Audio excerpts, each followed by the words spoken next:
What's going on, guys? Aero here, and welcome back to another video. Now in today's video, I want to talk to you guys more about Generation 9 with Pokemon Scarlet and Pokemon Violet, as the leaks are just not stopping, as now we've got even more information about kind of how the gameplay for this game is going to be like, as well as some of the information about the new Pokemon and the forums and things like that. So we've got an updated list here, and you guys know I've been covering pretty much all the new information that has been coming out, so we're going to be taking a look at the most recent stuff. Now real quick before we get started, I just want to let you guys know that I am partnered with Best Buy now, and so there will be links below in the description and the pinned comment to Pokemon Scarlet, Pokemon Violet, and even the double pack. If you click those links and then pre-order from there, you can really support me and help out the channel a lot, so I would really appreciate it. And Best Buy is awesome because they'll actually give you free shipping and send the game right to your house day one, so if you want to play the games the day that they're available and have them delivered right to your doorstep, then definitely consider pre-ordering from the links below in the description or the pinned comment. I would really appreciate it. And these games are looking pretty cool, so I know a lot of you guys definitely want them.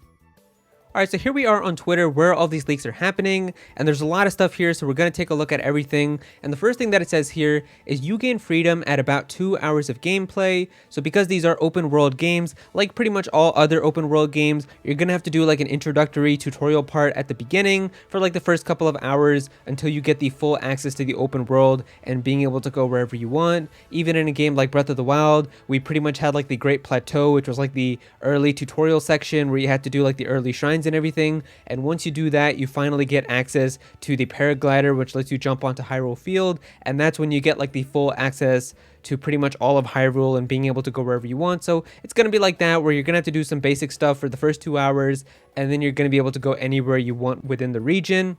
It says here that you unlock Koraidon and Miraidon's basic ride form for traveling and jumping at that time, so you're going to be able to ride around very early into the game, which is good too. You'll unlock swimming, flying, climbing, and other forms later in the game. That makes a lot of sense.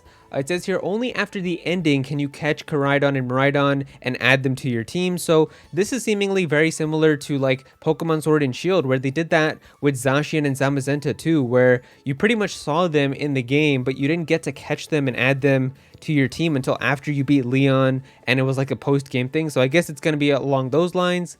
It says here the icicle/glacier Pokemon that we've heard of before is actually the dragon and ice type pseudo legendary. There are 3 fantastical elemental dogs, the fairy one, which is Fido, there's a ghost one and a dark one. They're all going to be monotype and 2-stage. There's a dolphin Pokemon that's going to be pure water type. There's apparently a marsupial with parental bond or something Mega Kangaskhan related. I guess it just has like the ability parental bond where it hits 2 times. It says here there's a tumbleweed Pokemon that's going to be a grass and some other type. The new worm Pokemon that was hinted before is going to be a steel type Pokemon. The leaker says that the coin Pokemon aren't hard to find, but the evolution is. Excluding Paradox Pokemon, he thinks the hardest Pokemon to get is Primeape's evolution. So I guess getting Primeape's evolution is just going to be really tough in this game, and we're going to have to kind of figure out exactly why it's so difficult to get that. I mean, a lot of times they do have some crazy ways, like how you get Ryugenerus, I think, or however you say like that Cofagrigus form inside of Pokemon Sword and Shield. Like getting that form and how you evolve that was like really kind of confusing. So I'm sure there's probably going to be some like really interesting methods on how you get some of these evolutions also. It says here to evolve the new fire Pokemon that evolves into the Warrior and Blade. You're gonna have a different one depending on the version of the game that you get, so that's pretty cool. Sinistea and Bronzor drop a new item when they're defeated. You get 10 of those depending on which version to evolve the new fire Pokemon, so I guess that's how you're going to be able to like evolve that Pokemon by getting those items. All Paradox Pokemon are going to be double typings. Some Paradox Pokemon change their type compared to the Pokemon that they're based on, while others still preserve the typings. It says here that Paradox Salamence swaps its flying typing into something else. There's multiple OP abilities that got nerfed hard. Like for example, some can only be activated once per battle now. One of these is Zacian's Intrepid Sword, and I know that one was insanely broken. A lot of people said Zacian was like some of the best, like most powerful Pokemon to use at that time, so I guess that ability is now going to be nerfed. Apparently Kyogre will be in the game, probably home transfer only, and will be a threat and competitive. Not exactly sure why. I mean, maybe it gets access to some really good moves or an ability or something. It says here the Kamen Rider inspired Pokemon has a new type combination, so I guess one that we've never seen before. A gimmick of the gym leaders in Elite Four in this generation is that they will use Pokemon that are not of their type but will terrestrialize them, and that actually makes a lot of sense. Like if you're fighting against a fire type gym leader or something, one of their terra types for their Pokemon could be like a grass type, because they know you're probably going to bring water and rock type Pokemon, so they can have like a grass type Pokemon to counter that, which would be pretty cool to actually see for every gym leader. It says here, just to clarify, even though Zacian's ability was adjusted, it's not in the game. Maybe it could be DLC. It says here, Protean also got nerfed. I mean, Protean was like Greninja's signature ability that made it pretty much turn into whatever type of attack that it used, and that was really broken, so I don't know exactly how they nerfed that. Maybe it doesn't get like the stab boost anymore and it just changes to that typing. Not exactly sure, but that'll be interesting to see. It says here most old pseudos are in the game. In fact, there's only 2 that didn't make it in. We don't know exactly which ones aren't, but I guess a lot of these pseudo legendary Pokemon are going to be a part of this Pokedex. Paradox Pokemon are not ancestors nor descendants. The word should be taken more literally, like a paradox.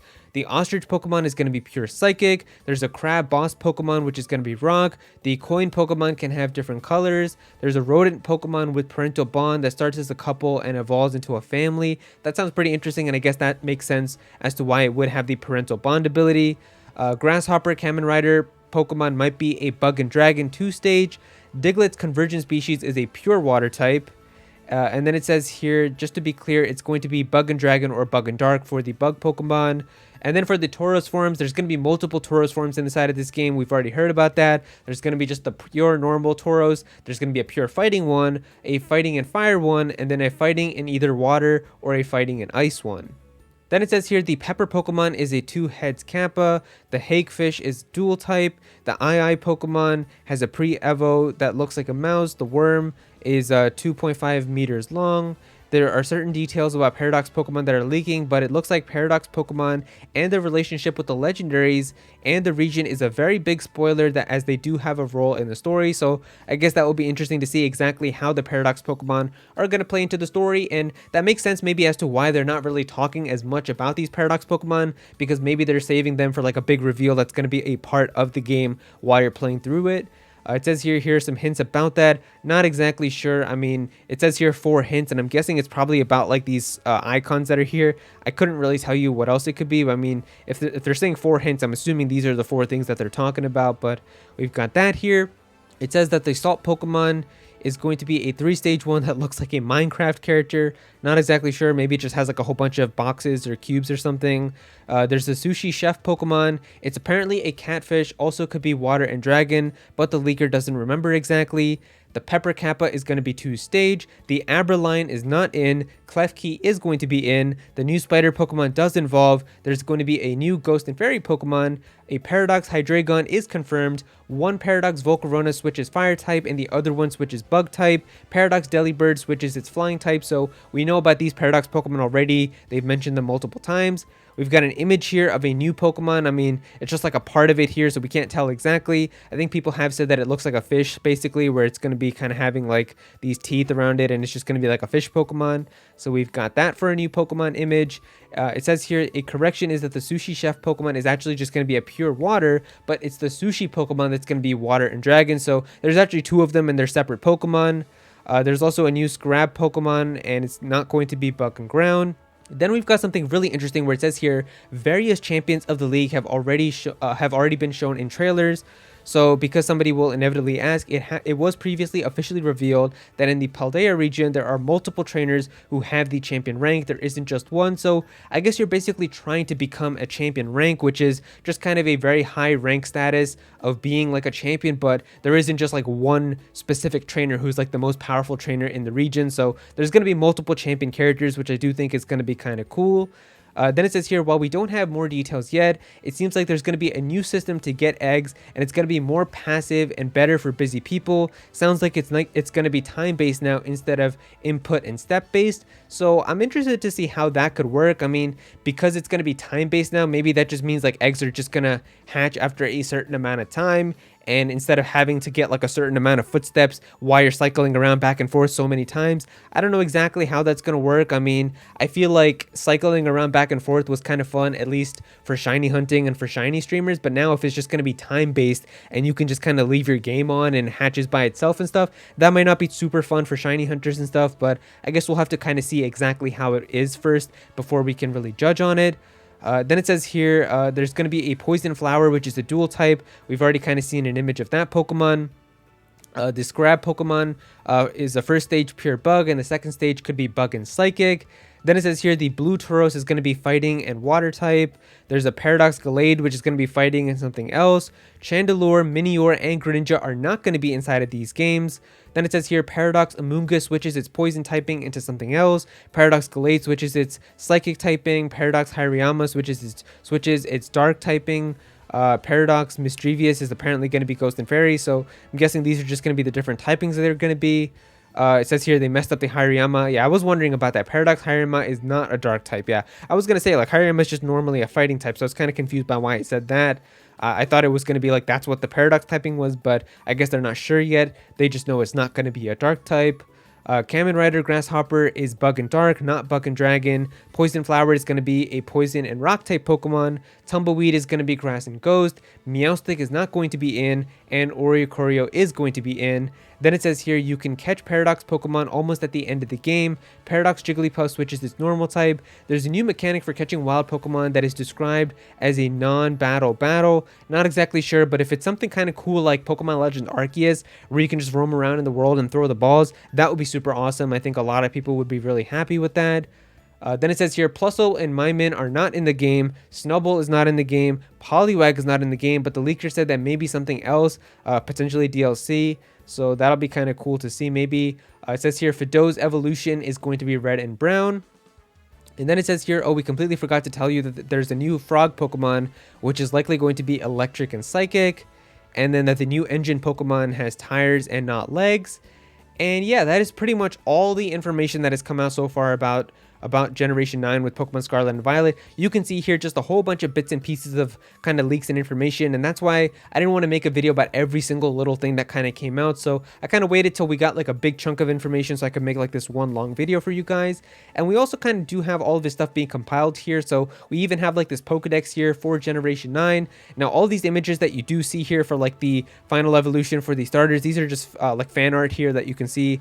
It was just made here to kind of give you a concept of what apparently the final evolution is going to be like, but none of these are confirmed. However, we can kind of get an idea for what this Pokedex is going to be. So you can kind of see here all of the Pokemon that they've shown so far, the dog Pokemon, the spider Pokemon, you know, some of the other dolphin Pokemon and things like that. So if you guys are interested in this Pokedex and kind of just seeing what types of Pokemon could be inside of Generation 9 with Pokemon Scarlet and Violet, I will have it linked below in the description if you guys want to go and check out this website. And so yeah, there you go guys, that is pretty much all the new information that has come out now about Pokemon Scarlet and Pokemon Violet with Generation 9. If you guys enjoyed this video, then definitely be sure to click that like button and also comment down below and let me know what you guys think about all this. How do you guys feel about these new forms and these new Pokemon? What do you guys think about these games so far? Definitely be sure to comment down below and let me know. If you're new to this channel, then please be sure to subscribe. I'm definitely going to have some more Pokemon content in the future, so definitely be sure to subscribe so you don't miss out on that. Click on that bell to become a part of the notification squad. Go follow me on Twitter at Aero so you can be featured in videos, and also join my Discord server as well. We've got a bunch of people in there who are always talking about Pokemon and Smash Bros. And Nintendo, so definitely be sure to join that. And yeah, that's pretty much it. Thank you so much for watching.